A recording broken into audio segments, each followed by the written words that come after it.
Okay, here we're going to try to evaluate the limit as x approaches 0 from the left for x over the absolute value of x.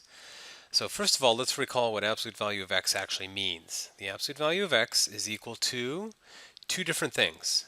In one sense, it's equal to the actual value of x, but that only happens if x is bigger than or equal to 0. In other words, if x is a positive number, absolute value of x releases itself.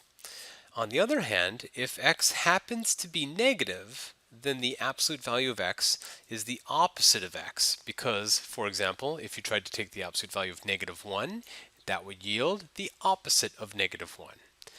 Okay, so to the problem of interest now, we have the limit as x approaches 0 from the left of x over the absolute value of x.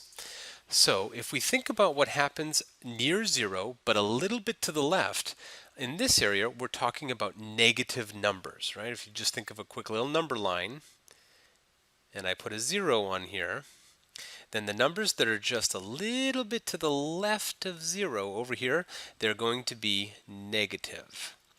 And therefore, by the definition of the absolute value of x, that means when I'm doing the limit as x approaches 0 from the left, I will be getting the limit as x approaches 0 from the left of x over negative x, because on the left, absolute value of x yields the opposite of x.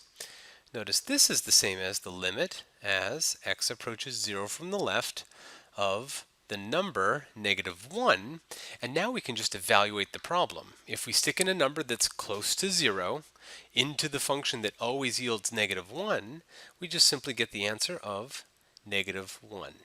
And therefore, that's the final answer to this particular limit.